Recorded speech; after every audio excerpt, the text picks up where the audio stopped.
Salud cerebral, para disminuir el estrés psíquico que tanto daña al organismo. Este tema se lo dedico especialmente al personal sanitario por el considerable estrés que están soportando en esta pandemia, tal como refleja el artículo publicado en La Vanguardia: si nosotros no nos cuidamos, ¿cómo te vamos a cuidar? El coronavirus afecta a la salud mental.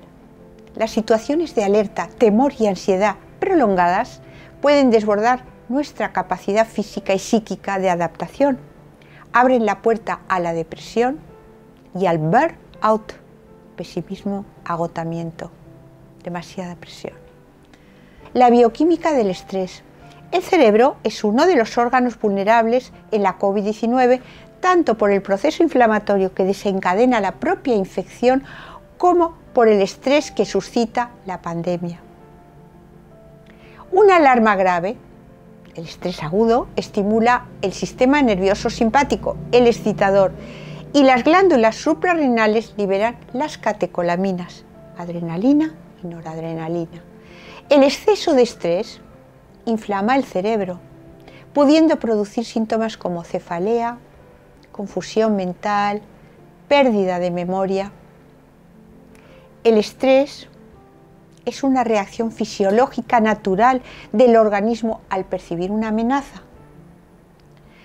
Cuando el estrés se prolonga, activa persistentemente una zona del cerebro que interrelaciona las emociones con el sistema hormonal, es decir, el sistema endocrino, incrementando la liberación de cortisol. Los trastornos del ánimo que causa la COVID-19 desequilibran la síntesis de neurotransmisores. Primero, nos invade la ansiedad y aumenta el cortisol, que es la hormona de la supervivencia. En segundo lugar, sobreviene la fatiga, debido a que disminuye la dopamina, que es un neurotransmisor estimulante, y también van bajando los niveles de cortisol. Por último, nos invade la depresión resultante, tal como indica la diapositiva. Se reducen los niveles de los neurotransmisores activadores y los niveles de cortisol están bajo mínimos. Es oportuno diferenciar el estrés de la ansiedad. Miren, el estrés es el conjunto de reacciones de tensión que se disparan cuando enfrentamos un problema. Estas reacciones son a la vez físicas y psicológicas. La ansiedad es un estrés anticipado. No hace falta estar en la situación, simplemente pensar en lo que nos angustia activa el sistema nervioso simpático y también altera, muy importante, al sistema inmunológico. Simplemente pensar o preocuparnos demasiado por las cosas. El árbol genealógico del estrés. Tal como he mencionado en la anterior diapositiva, el estrés induce que el cerebro desencadene una serie de señales nerviosas y hormonales que llegan a las glándulas suprarrenales situadas en la parte superior de los riñones, activando el sistema de alarma y, consecuentemente, la liberación de las catecolaminas, la adrenalina y la noradrenalina en el estrés agudo y el cortisol en el estrés crónico. En la diapositiva se expone el árbol genealógico, así lo he llamado, por así decirlo, de las hormonas y neurotransmisores que se activan en respuesta al estrés.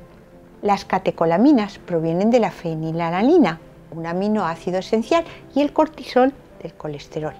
El colesterol es la materia prima del cortisol y de las hormonas sexuales. En situaciones de estrés, el organismo, lógicamente, para superarlo, para sobrevivir, prioriza la síntesis del cortisol en detrimento de las demás hormonas. Por ejemplo, disminuyen las hormonas sexuales como la testosterona y los estrógenos. En la actualidad es muy frecuente en las mujeres de edad fértil la disminución de la progesterona, dando lugar al síndrome premenstrual, que es muy invalidante. El estrés mata poco a poco. Cuando el organismo está sometido a tensión por largos periodos de tiempo, aumenta la liberación de cortisol.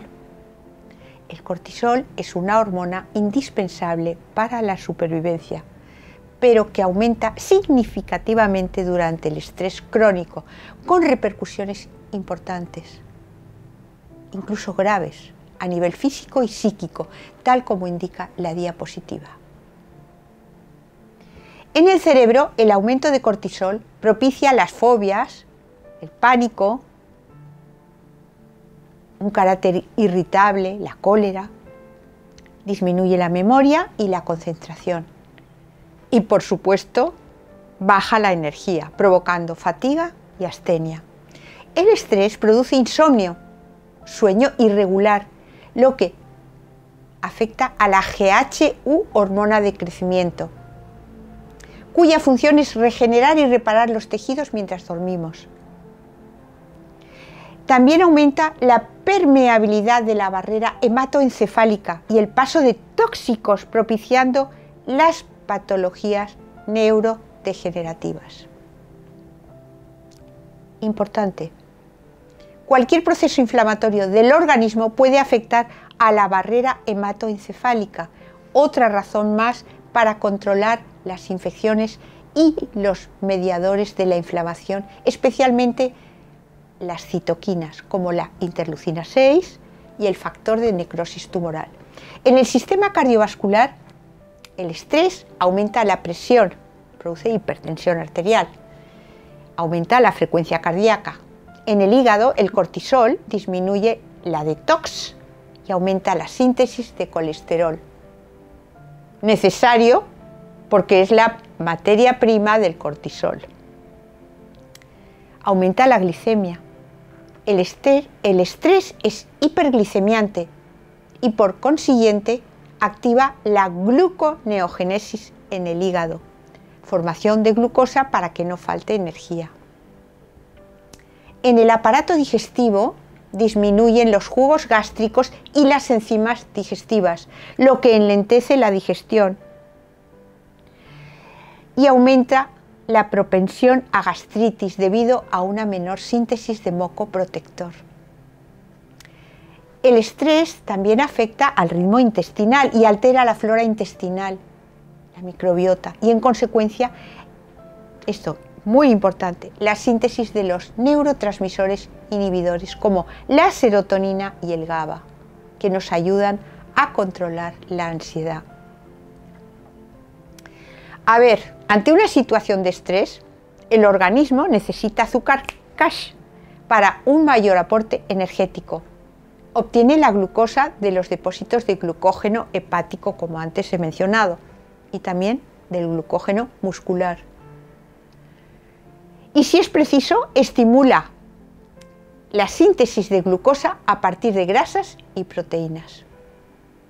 La glicemia aumenta y las células toman y toman glucosa hasta que sobrecargadas frenan la acción de la insulina, lo que a la larga produce resistencia a la insulina. Hay glucosa, pero no puede entrar en las células.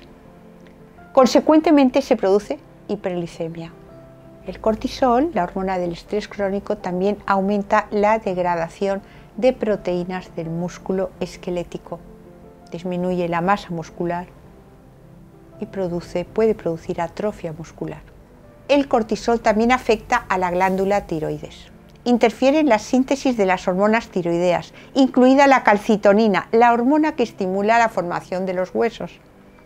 Y atención, el cortisol disminuye la absorción de calcio en el intestino y la hipocalcemia consecuente activa la paratiroides, que es antagonista de la calcitonina. Si la calcitonina protege al hueso, la paratiroides extrae el calcio de los huesos, por lo que fomenta la osteoporosis.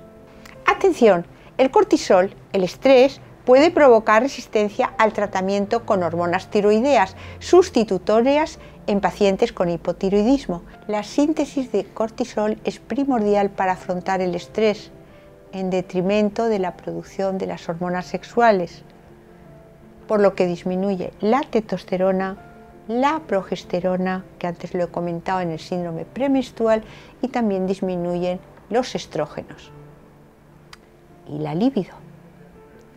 El exceso de glucosa en la sangre potencia la grasa abdominal y visceral, lo que estimula la respuesta inflamatoria. Esto es muy importante. El cortisol es inmunosupresor, aumenta el riesgo de infecciones. Un considerable número de trastornos se desencadenan por alterar el biorritmo del cortisol, que establece horarios regulares de actividad y sueño. Esta hormona, el cortisol, tiene el nivel más alto por la mañana y el más bajo hacia la medianoche.